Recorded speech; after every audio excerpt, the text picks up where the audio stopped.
Now, the new head of the British Army, General Sir Patrick Sanders, has warned his soldiers may need to fight in Europe once again, in response, of course, to Russia's continued invasion of Ukraine. Now, this comes amid reports that MI5 believes Russian spies are active at all levels of British society, including the civil service and the House of Commons.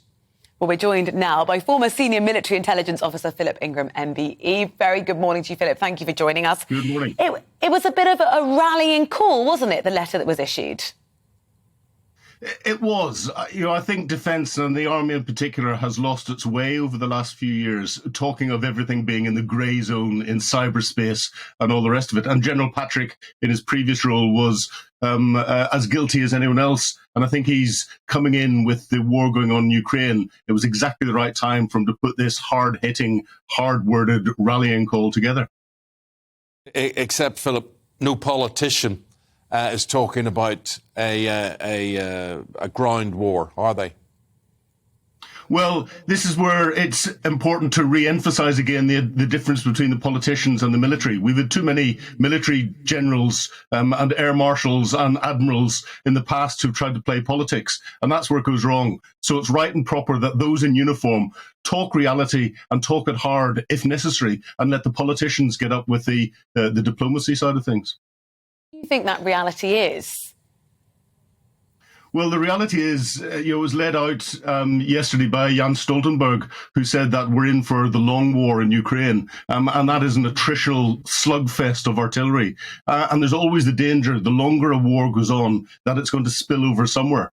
Or something has to happen. The international community says enough is enough, and something has to go in and try and mop it up and stop it. So it's important that our military, especially the British military, our professional military, are ready, equipped, trained to take on any conflict. And this is, as Patrick Sanders said, the first major conflict on the continent of Europe, and the British Army needs to be ready for it. And it doesn't quite have the numbers, as the previous Chief of the General Staff said, and it doesn't necessarily have the equipment ready to do it. We've seen the debacle over the new Army's reconnaissance vehicle, Ajax.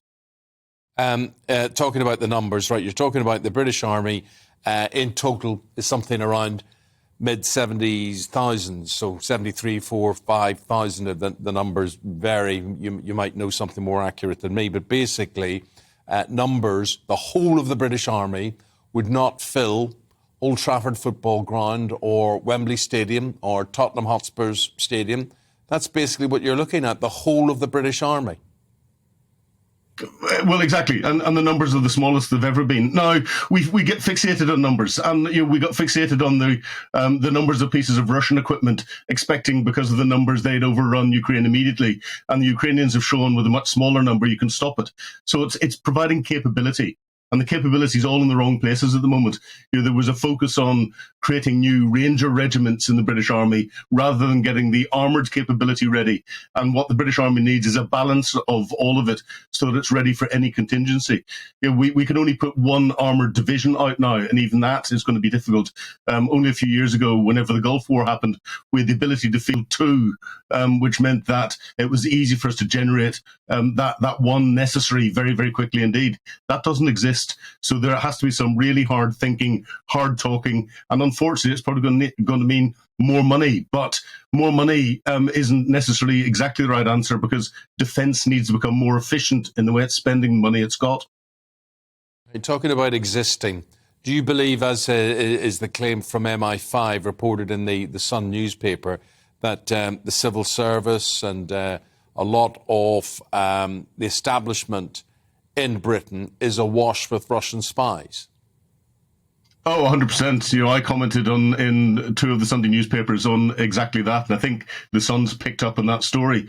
The Russians haven't held back on recruiting agents within British society. They had a bit of a blow after so many of their undeclared intelligence officers were expelled after the Sergei Skripal affair. But they've ramped that back up again and will have an awful lot of agents across all levels of society. And it's good that the MI5 are putting it out there, but it's nothing new. OK. Philip, thank you very much indeed. Really appreciate your take on things. Philip Ingram is a former senior military intelligence officer. He was speaking to us there from Birmingham, this morning.